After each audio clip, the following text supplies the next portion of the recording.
Hi hello வணக்கம். இது உங்கள் இன்பத்தமிழ் இன்ஃபர்மேஷன் ஷேரட் அகாடமி. இன்னும் ஒரு 17 டேஸ் தான் இருக்குது. அந்த 17 டேஸில் என்னென்ன பண்ணணும் அப்படின்றத பற்றியும் நம்ம இப்போ பார்க்கலாம். நல்லா ஈஸியாக மார்க்ஸ் பண்ணக்கூடிய, ஸ்கோர் பண்ணக்கூடிய முக்கியமான கொஸ்டின்ஸை நம்ம பார்க்கலாம். பாடலை படித்து பத்தியை படித்து அப்படின்னு 2 வினாக்கள் இருக்குது. இந்த வினாக்களை பொறுத்த வரைக்கும் மிக மிக மிக மிக நுணுக்கமாக இந்த கேள்விகள் மேம்போக்காக இருந்தாலும் நம்ம அந்த ஆன்சரிங் பண்ணுற டைமிங் பார்த்திங்கன்னா நமக்கு விரைவாக ஓடிக்கொண்டிருக்கும்.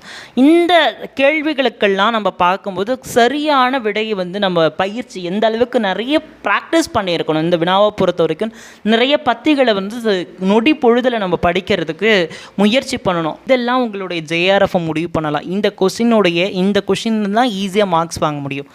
இந்த கேள்வியே நீங்கள் சரியாக படிக்காமல் அந்த அவசரத்தில் நீங்கள் விட்டுட்டீங்க அப்படின்னா அதில் கூட உங்களுக்கு ஜேஆர்எஃப் மிஸ் ஆகிறதுக்கு வாய்ப்பு இருக்குது, நெட்டு மிஸ் ஆகிறதுக்கு வாய்ப்பு இருக்குது, இல்லை செட்டு மிஸ் ஆகிறதுக்கு வாய்ப்பு இருக்குது. ஒரு டைம் ஃபிக்ஸ் பண்ணிக்கோங்க. அந்த டைம்குள்ளே நீங்கள் அதை படித்து அண்டர்ஸ்டாண்ட் பண்ணி கீழே இருக்கக்கூடிய கேள்விகளுக்கான பதிலை நீங்கள் சரியாக அட்டன் பண்ணுங்கள். இதே மாதிரி பேப்பர் 1லேயும் இதே மாதிரி காம்ப்ரிஹென்ஷன் கொடுத்துருக்காங்க, டேட்டா இன்டர்பிரிட்டேஷன் கொடுத்துருக்காங்க. இப்போ அதாவது தமிழை பொறுத்த வரைக்கும் நமக்கு 20 மார்க்கு கிடச்சிருது. அதே மாதிரி காம்ப்ரிஹென்ஷன் அப்படின்னு எடுத்துக்கிட்டிங்கன்னா அதில் ஒரு I2 10, அதே மாதிரி டேட்டா இன்டர்பிரேஷன் I2 10 அப்படின்னு சொல்லிட்டு நமக்கு 40 மதிப்பெண்கள் இதிலே போயிடுது. ஸோ கான்சன்ட்ரேஷன் அப்படின்றது நமக்கு ஒரு கெய்னிங் போர்ஷன் அப்படின்னு பார்த்தீங்கன்னா இந்த மாதிரியான பாடலை படித்து பத்தியை படித்து அப்படின்ற வினாக்கள் அப்படின்னு சொல்லலாம். பாடப்பகுதிக்குள்ளே போய் கவர் பண்ணியிருப்பீங்க அப்படின்னு நினைக்கிறேன். இப்போ நீங்கள் ஃபுல் அண்ட் ஃபுல் ரிவிஷனில் இறங்கியிருக்கணும். இந்த 17 டேஸாக இருந்தாலும் சரி, இந்த 7 டேஸாக இருந்தாலும் சரி, நீங்கள் ரிவிஷன் இதே தான் உங்களோட மைண்டுக்குள்ளே ஓடிட்டுருக்கணும். ரிவிஷன் இஸ் கம்பல்சரி அண்ட் கன்சிஸ்டண்ட்டாக நீங்கள் எந்த அளவுக்கு படிக்கிறீங்க அப்படின்றது ரொம்ப ரொம்ப முக்கியமானது. ஸோ இதெல்லாம் நீங்கள் நோட் டவுன் பண்ணுங்கள். ஸோ ஃபார் த எக்ஸாம்பிள் நான் என்ன சொல்ல வரேன்னா, சங்க இலக்கியம் அப்படின்னா நிறைய இருக்குது. அதில் எல்லாத்தையுமே படித்து நேரத்தை வீணடிக்காமல் ரொம்ப ரொம்ப முக்கியமான உங்களுக்கே படிக்கும்போதே தோன்றும் பாடப்பகுதிகளை மட்டும் நீங்கள் படிங்க, கவனம் செலுத்துங்க. எல்லாத்தையுமே படித்து நேரத்தை வீணாக்காதீங்க. ஏன்னா அதில் கேள்விகள் தொடர்ந்து வருட வாரியாக நம்ம பார்க்கும்போது ஆண்டுதோறும் பார்க்கும்போது நமக்கு குறைவான வினாக்கள் தான் கேட்குறாங்க. அது எப்படின்னா ஏறுது இறங்குது அப்படின்ற மாதிரி தான் இருக்குது. அப்படி இருக்கும்போது சில நேரங்களில் 7 கேள்வி கேட்குறாங்க. யூஜிசி நெட் எக்ஸாமை பொறுத்த வரைக்கும் 7 கேள்வி கேட்குறாங்க, 8 கேள்வி கேட்குறாங்க அப்படின்ற மாதிரி மாறுது. அதுக்காக நீங்கள் அவ்வளோ டைம்ஸ் பண்ணி நீங்கள் படிக்க வேண்டிய அவசியம் கிடையாது. இதுவே செட் எக்ஸாமுக்கு எப்படி வரும்னு நமக்கு தெரியல, பார்ப்போம். இதுதான் நம்ம போன முறை பேப்பர் மோடில் எழுதியிருக்காங்க. ஸோ சங்க இலக்கியத்தில் எந்த மாதிரியான கேள்விகளை படிக்கணும், எந்த மாதிரியான இதை பார்க்கணும் அப்படின்றதெல்லாம் பார்த்துக்கோங்க. ரிவைஸ்ன்றது ரொம்ப முக்கியம். அடுத்தது காப்பியங்கள் அப்படின்னா நீங்கள் அந்த யூனிட்டில் இருக்கிற இன்ச் பை இன்ச் எல்லாத்தையுமே படிச்சிருக்கணுங்க. எதுவுமே விட்டுருக்கக்கூடாது. காப்பியங்களில் எல்லாமே முக்கியமானது காப்பியங்கள். ஏன்னா பொறுத்துக்க பகுதியிலும் கேட்டுடுறாங்க. காப்பியங்கள் நீங்கள் ஏதாவது ஒரு காப்பியம் படிக்காமல் விட்டீங்க அப்படின்னா அது பொறுத்துகளையோ அல்லது இவற்றுள் சரியானது என்றாவிலோ கேட்கப்பட்டு விடுகிறது.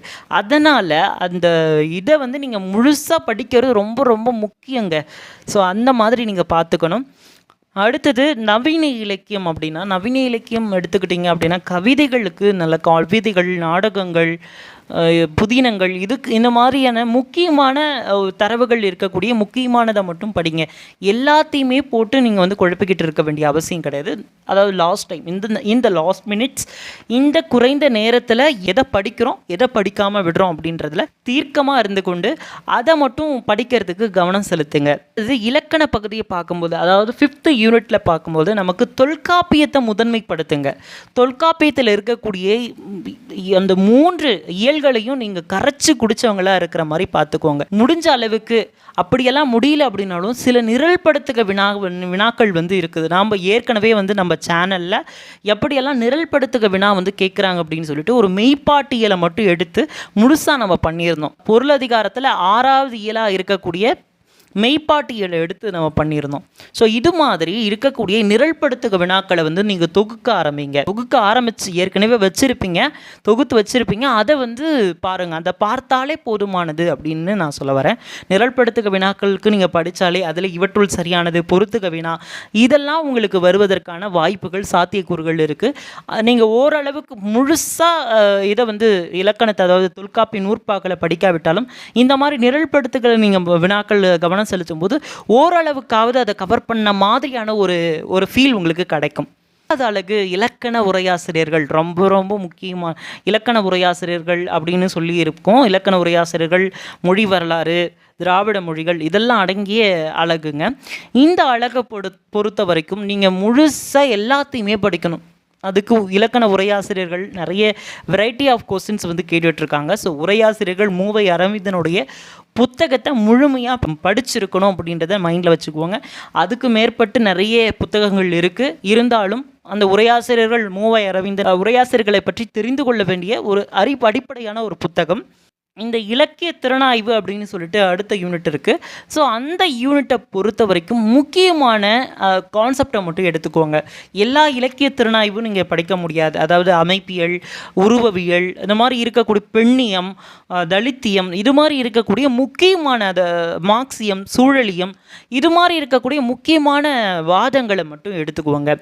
அதுக்கப்புறம் வந்து அதுக்கு அந்த இலக்கண அந்த திறனாய்வு கல்வி புலம் சார்ந்த திறனாய்வாளர்கள், சாரா திறனாய்வாளர்கள், இப்போ கல்வி புலம் சாரா ஆய்வாளர்கள் அப்படின்னு சொல்லி கொடுத்துருக்காங்க.